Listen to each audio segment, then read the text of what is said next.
So today I'm here to talk with you about the different kinds of minimalism and if you are the right kind of minimalist. Just joking. If you're new here, my name is Leah. I'm uploading videos twice a week about minimalism and sustainable living. If you're interested in these topics, consider subscribing to my YouTube channel. And now let's get started. I've recently seen these videos about different kinds of minimalists, and there would be a frugal minimalist, a travel nomad minimalist, a eco-friendly minimalist. I don't know, the list goes on. And while thinking about these different types of minimalists and if I would fit in one of these categories, and also there were just like several other kinds of minimalists coming to my mind, I thought about why we would categorize different kinds of minimalists. When we were there asking this question, we can also ask the question, what is a minimalist in general and why do we categorize ourselves as minimalists? And that's because of labels. We label ourselves. I'm a mother, I'm a daughter, I'm a woman, I'm a student, I'm a minimalist, I'm an eco-friendly living person. Is there a word for that? So I am so many different things that make it impossible to be so many other different things. So I can put myself into these different boxes and then I'm kind of stuck in there. Of course I have like 10, 20, 30 different boxes, as many of us have. But in the end, these are boxes with no like fluid border, but with like just an idea of what you should be. But especially with minimalism, we can ask ourselves, who makes the rules? Is there a certain box that says minimalism? And if there's a minimalism box, in this box, is there a eco-minimalism? Is there a frugal minimalist? Is there a travel nomad minimalist box where you could put yourself into as well? These boxes can be very useful if you want to explain why you do certain things, or if you just want to explain who you are, what you're doing. If I say I'm a minimalist, then a lot of you know what I mean with that, and a lot of you maybe subscribed to this channel because I said I make videos about minimalism. But then what happens as well is that sometimes, even if I say I make videos about minimalism, there are certain videos where you think, oh, that is not correct. I don't think that is true. I don't agree with that. That is because minimalism has no set rules, or most things don't actually. There are different kinds of being a mother. There are different ways of being a student. There are certainly a lot of different ways to be a minimalist. And while we can divide minimalists into frugal minimalists, sustainable minimalists, and I don't know, vegan minimalists, travel minimalists, whatever, it is also sometimes not really helpful. The biggest problem I have with that is that it doesn't help with what it's trying to solve. Because I think the problem we have with minimalism is that a lot of people look at other minimalists and say, oh, you're not a good minimalist. The way you're doing minimalism is not correct. Why would you do that? That is not the minimalist rule I know. And there are rules you can apply to minimalism, but nobody says you have to apply any of these rules. And by explaining, oh, I am a sustainable minimalist, maybe that explains why I don't throw away things that are useful, or why I hold on to things longer because I think I would maybe use them again. If I say, oh, I'm a travel minimalist, that maybe means that I don't care about the environment and that I don't care about throwing away things and always buying new things just because I'm living out of my backpack. So I have to be able to like carry everything I own, which means I can't be as mindful and I can't like keep the same items over a longer period of time. If I'm a frugal minimalist, that means that I'm not investing in quality things, maybe that I'm not investing, yeah, maybe it does, but maybe it does mean that I'm not buying an iPhone because there are other things, other phones that can do the same without being that pricey. It can help. Maybe it can help solve the problem a little bit, but still, even if I say I am a sustainable minimalist, then maybe I can't justify throwing away things that could be used again. Maybe I can't justify when I fly every few years, or I can't justify any other things I do. And that is where we come to the point I want to make in this video.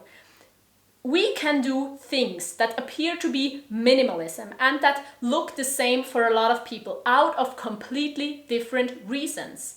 I might downsize my things because I have anxiety attacks.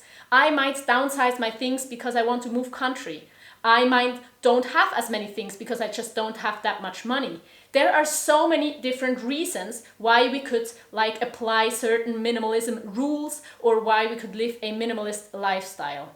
And I think without knowing where a person is coming from or without knowing the reasons why somebody does something, it is really hard to judge that person on if she or he is the right kind of minimalist. Also, I don't think it is possible to say you are a good or you are a bad minimalist because we all have different reasons. Even though we can maybe, if we want, categorize these reasons again by making sustainable minimalists and travel minimalists and all the other kinds.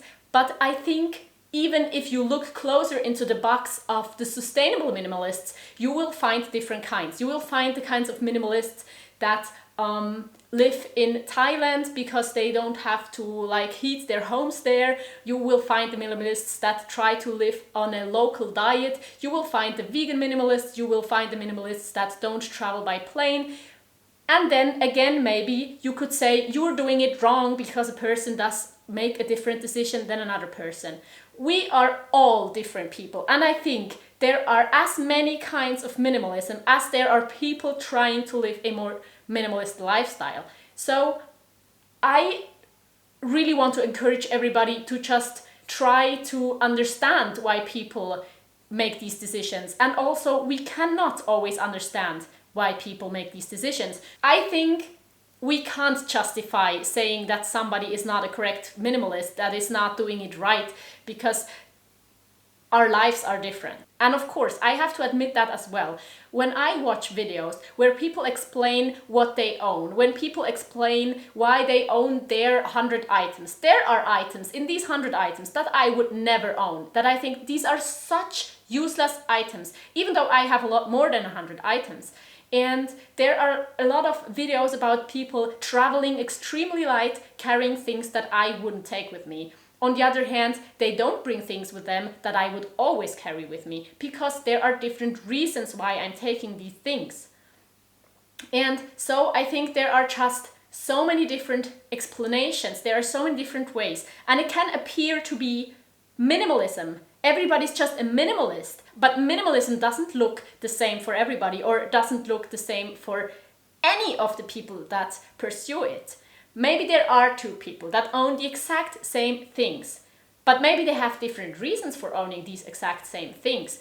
I just want to say, I think there is no way in categorizing minimalists correctly. I think there is no way in saying I'm a minimalist and the other person exactly means what I mean by that. There's no possibility that you always understand every other person correctly when it comes to why they own certain things. I think the minimalism community can be very, very inspiring, and I love to watch minimalism videos, and I really like to also listen to the stories to why people have certain things, even though I wouldn't own these things. I just want to say that even though I think it is very useful to label myself as a minimalist because it makes it easier to connect with other people that live a similar lifestyle, maybe the reasons we're living that similar lifestyle are completely different. I am sharing my thoughts on minimalism on this channel, and maybe you agree with certain things, maybe you agree with nothing, maybe you agree with almost everything. All of that is possible, and it doesn't mean that one of us is not a good minimalist. But what I know for sure is that the people watching my videos are usually so open and so nice and so understanding when it comes to us having different reasons to have these things and different ideas of minimalism. So thank you so much for all of you who are watching, for all of you who are commenting on these videos, and for the nice conversations we can have, because I think we can learn from each other and there is no reason to point out that somebody is not a minimalist. Let me know your thoughts on these topics. Has it ever happened to you that somebody said that you're not what you say you are because you're doing it wrong, especially when it comes to minimalism or maybe to something else? I've never really experienced that somebody said I am not a minimalist, I think, but I've certainly experienced people that were absolutely not on the same page when it came to the reasons or to the items I own. So please leave your opinion in the comments down below. And thank you so much for watching. If you want to see more videos, check out these right here, and I will see you next time. Bye!